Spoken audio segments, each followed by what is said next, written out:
नमस्कार मेरे प्यारे दोस्तों, मैं हूं प्राध्यापक डॉक्टर राजेंद्र रघुवीर Deshpande from Pune, Maharashtra state, India. मैं आप सबका मेरा आयुर्वेदा एकेडमी यूट्यूब चैनल में सहर्ष स्वागत करता हूं। आज अगली दवा के बारे में आप बात करेंगे। उसके पहले आप तो जानते हैं कि I am MD in Ayurvedic medicine and MD in Ayurvedic physiology. For paid online consultation, you can definitely WhatsApp me on 9226810630 because Ayurveda Academy has an excellent team of the doctors and attached hospitals with Panchakarma facility. Today's medicine, Ayurvedic medicine that I am going to discuss with you is very interesting because many of us are always suffering from one type of the allergy or another type of the allergy. Sometimes aching, a lot of sneezing will be there. Sometimes redness of the eyes will be there. Sometimes urticaria, itching, pruritus, ये सब शिकायत आ जाती है जब हम allergy से attack हो जाते हैं। तो जैसे बैक्टीरियल इन्फेक्शन होता है, वायरल, फंगल, वो तो इन्फेक्शन हो गया। फिर ये एलर्जी की बात ऐसी है कि किसी को पता नहीं चलता कि किसी को कौन सी चीज की और कब एलर्जी होने वाली है। तो इस एलर्जी का एकमात्र आयुर्वेद में इलाज जो है वो है एक बेहतरीन टैबलेट है जिसका नाम ही ऐसा है, एलर्जी टैबलेट। मतलब ये एलर्जी खत्म करने वाली टैबलेट है, न कि एलर्जी पैदा करने वाली टैबलेट है। तो allergy tablet is a anti allergic tablet. So let us talk about the contents and it's effects. पहले तो जान लेते हैं कि एलर्जी के कारण क्या क्या हो सकते हैं। पहले तो वायु जनित एलर्जी जो वायु के द्वारा आ सकती है, जैसे धूल हो सकता है, परागकण हो सकते हैं। ये स्प्रिंग एलर्जी बहुत कॉमन होती है। पोलन ग्रेन की एलर्जी प्रदेश में, जर्मनी में, भारत में ये बहुत कॉमन है। पशु रोष, पशुओं की त्वचा से त्वचा केशिकाओं जैसी समग्र निकलती है, मानो रूसी के समान। हाँ, मतलब केस निकलते हैं, बाल निकलते हैं। खाद्य पदार्थों का भी एलर्जी हो सकती है, जैसे कि मछली, एक प्रकार के फिश के प्रकार हो सकते हैं। मिल्क प्रोडक्ट्स हो सकते हैं, डेयरी उत्पादन, और कुछ बीज नट्स हो सकते हैं। पीनट्स की भी एलर्जी बहुत लोगों को आ जाती है। कुछ तरह की वैक्सीन जो होती हैं, लसीकरण, उसके द्वारा हो सकती है। अंडा खाने से हो सकती है। और पहले मैंने बता दिया कि मछली खाने से भी कई लोगों को एलर्जी शिकायत हो सकती है। कई दवा ऐसी होती है कि उस दवा से भी एलर्जी आ सकती है, जैसे कि एस्पिरिन की दवा है जो पेन किलर है, और पेनिसिलिन एक जबरदस्त एंटीबायोटिक पहले के जमाने वाले था। अभी तो थर्ड जनरेशन एंटीबायोटिक चल रहे, तो ज्यादा लोग पेनिसिलिन का इस्तेमाल नहीं करते। फिलहाल जिस लोगों को पेनिसिलिन की एलर्जी होती है, इट्स लाइक अ फेटर। आदमी उसी दौरान मर जाता है जब पेनिसिलिन का इंजेक्शन दिया जाता है। तो कभी भी पेनिसिलिन देते समय, आयरन का इंजेक्शन देते समय, बी 1, विटामिन बी 1, थायमिन का जो न्यूरोबियन का इंजेक्शन होता है, वो देने से पहले आपको टेस्ट डोज देना पड़ेगा।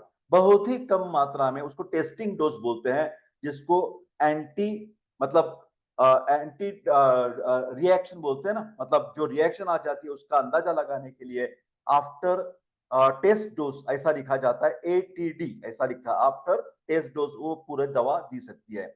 कई कबार कीड़े होते हैं, उनके डंक से, ततैया या मधुमक्खियां, उनके डंक के द्वारा भी ये एलर्जेन हमारे शरीर में जाता है और एलर्जिक रिएक्शन आ जाती है।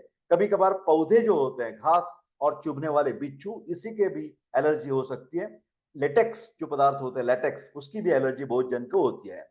एलर्जी तब होती है जब किसी व्यक्ति की प्रतिरक्षा प्रणाली, मतलब इम्यूनिटी, ऐसे पदार्थों पर प्रतिक्रिया करती है, वो ज्यादा, जितना चाहिए उतने से भी बहुत ज्यादा, दुगना तिगना चौगुना ऐसी रिएक्शन दे देते हैं, तो उसको एलर्जी बोला जाता है। वैसे तो कोई भी फॉरेन एलर्जेन हमारे शरीर में आ जाता है तो हम थोड़ी सी फाइटिंग तो करते हैं, डब्ल्यूबीसी उसके साथ थोड़ा बहुत तो झगड़ा करेंगे।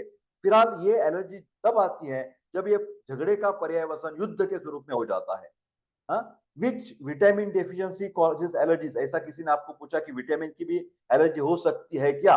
तो स्किन पर होने वाली एलर्जी का मुख्य कारण विटामिन डी की कमी मानी जाती है। विटामिन की एलर्जी नहीं, विटामिन डी हमारे शरीर में कमी होने से एलर्जी की संभावना बढ़ सकती है।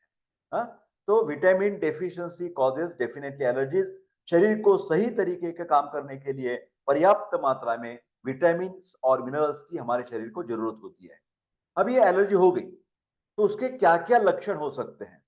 एलर्जी के लक्षण इस प्रकार हो सकते हैं। लालिमा, इन्फ्लेमेशन हो सकता है, कभी कभार सूजन आ सकती है, कभी कभार छाले पड़ सकते हैं, खुजली, ये बहुत इंपॉर्टेंट है चीज, ईचिंग बोलते हैं प्यूराइटस, पित्ती और चकत्ते जैसे अर्टिकेरिया बोलते हैं, स्किन रैश हो सकता है।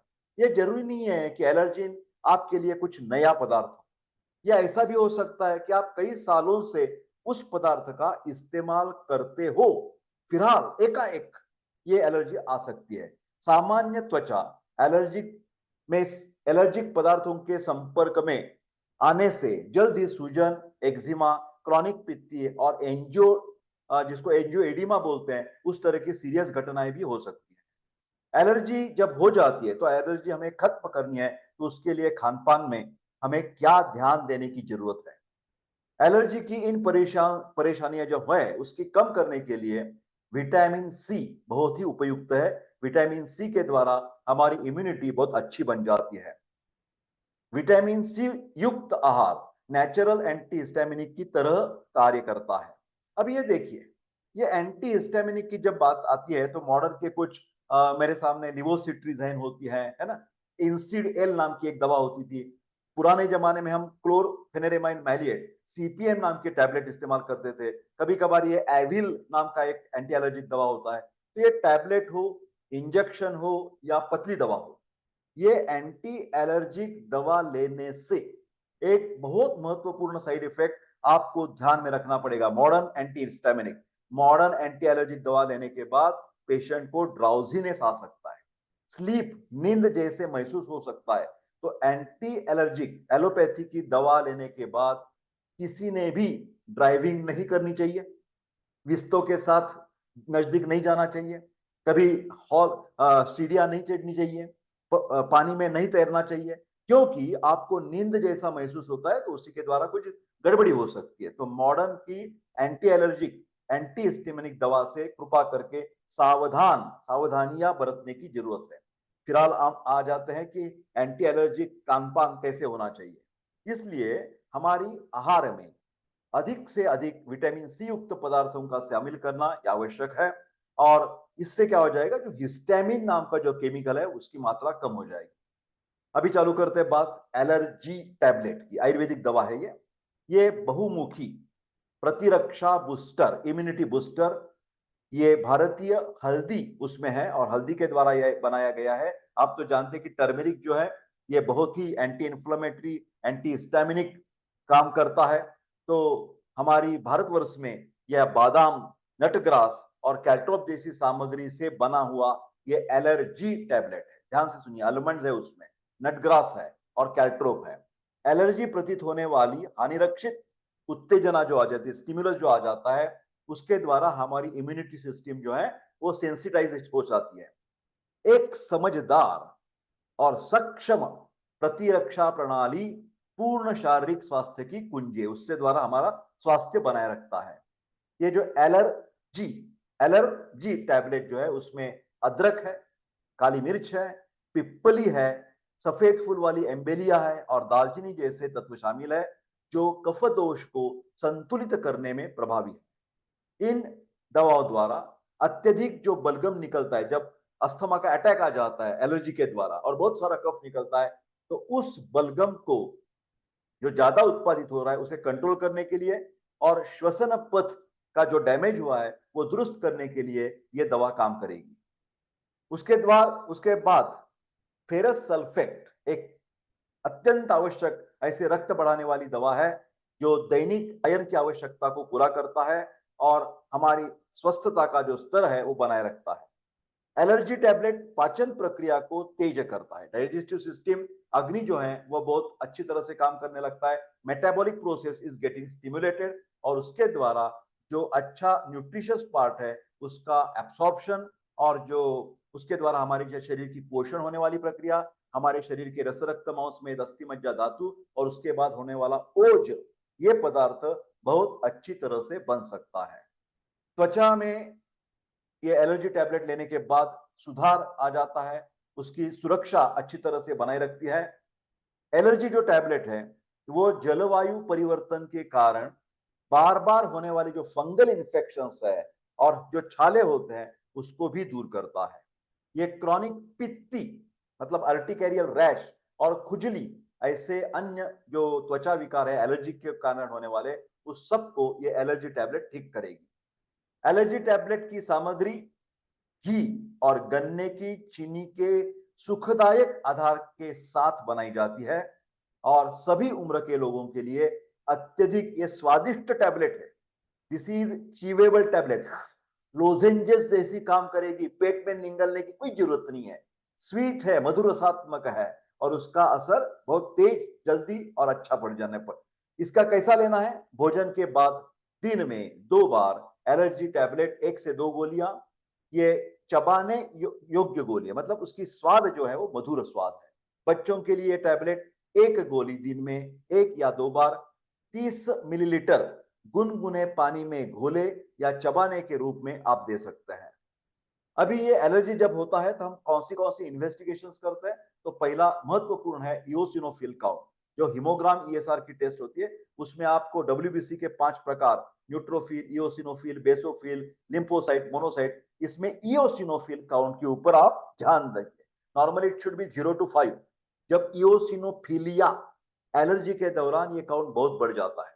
उसके साथ साथ हम इम्यूनोग्लोबुलिन्स की रक्त में जांच करेंगे और कुछ टिपिकल एलर्जिक टेस्ट होते हैं एलर्जेन की टेस्ट करने के लिए।